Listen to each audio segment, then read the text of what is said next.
Be very cautious about this idea of letting somebody assume your loan. Welcome to Loans Elevated, the podcast that brings you the latest industry news, expert interviews, and insightful discussions that will help you stay ahead in this dynamic market. I'm your host, Broch Lassig, and I've spent years in the trenches of the mortgage industry, helping individuals and businesses navigate the complex landscape of real estate financing. I'm your co-host, Heidenreich, and together we'll cover a wide range of topics, from business strategies that skyrocket your success to mindset and motivation that fuel your growth. Welcome back to Loans Elevated, and I'm here with TJ. Today we're going to talk about something that is a buzzword, especially lately, over the past maybe year and a half, with high mortgage rates, and it's assumable mortgages. So we wanted to dive into how do you know if your mortgage is assumable, and then also the execution of you assuming somebody's mortgage to buy a home, or on the contrary, somebody assuming your mortgage to buy your home, and what you need to be thoughtful about, what obstacles you might face, so on and so forth. So yeah, well, I would say one of the most common questions I'm getting right now, it's first of all, how are the rates doing? Second is now a good time to buy? And then third is, hey, I found this property and it says that they can accept an assumable loan. Can you help me with the assumable loan? Or what is an assumable loan? So to start off, to define an assumable loan, what it is you're essentially taking over the existing loan that's already on the property. And in order to do so, you obviously, the seller of the house, the home has appreciated. So you need to pay off or pay the seller the amount over of what the loan is. So if the property is appraising for $500K, or that's what the seller is selling it for, and the loan is only for $400,000, you need to come in with $100,000 out of pocket, and you could secure that loan. yeah, so then you take over the $400K, and the way it works is almost all assumptions, every assumption I've ever known of is called a qualified assumption, which means you're going to work with the current servicing lender. So whether you have an assumable loan that a buyer of your home that you're selling wants to assume it, or you want to assume a loan from a seller that has an assumable loan, you need to get qualified for it. So it's basically just like a mortgage underwriting process you would do for a purchase of a regular purchase of a home. But you would work with the servicer, the current servicer of that mortgage, to get the assumption approved.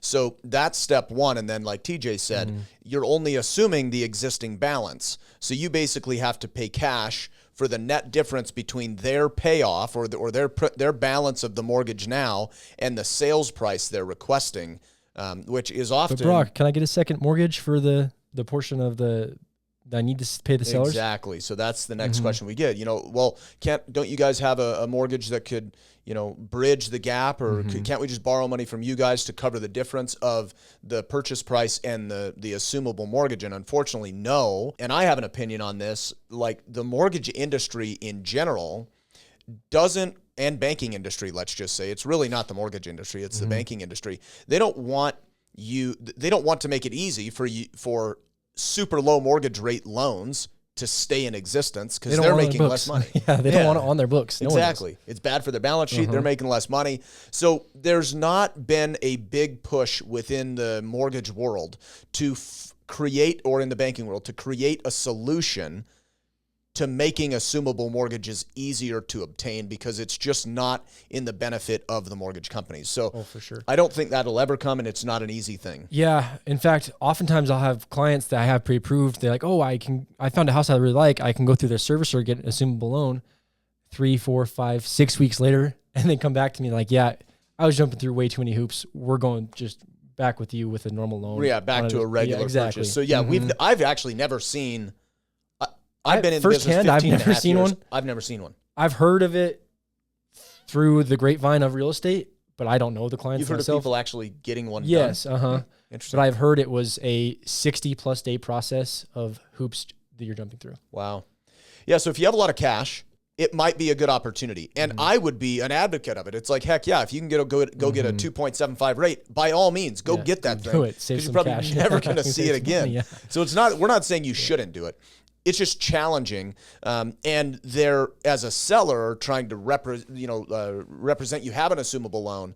There are very few buyers out there that have the ability and the desire to dump a bunch of cash into a property so they can get your mortgage. It's just got to be grade A paper is what And even at that, it's like most people want to take their equity and pay off some debt. And they'd rather have their money working for them in other areas. Exactly. So it's in the house. Just super rare that it actually works. Now, a lot of people ask, how do I know if my loan's assumable?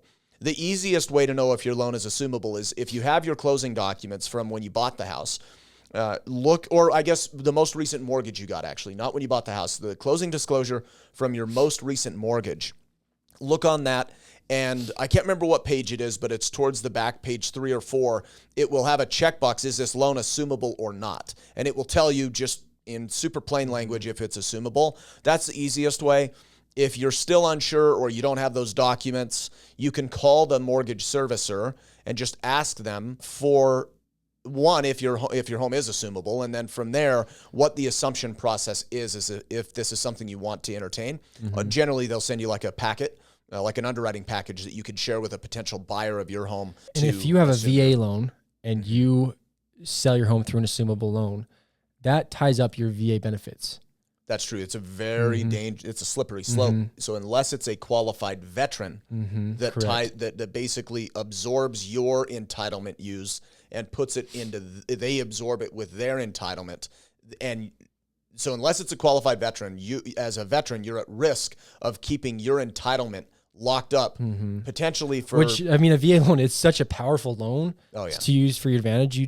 You want to keep that in your court if you can. That's right. So as a veteran, be very cautious about this idea of letting somebody assume your loan unless it's a qualified veteran where that entitlement gets transferred on to their entitlement.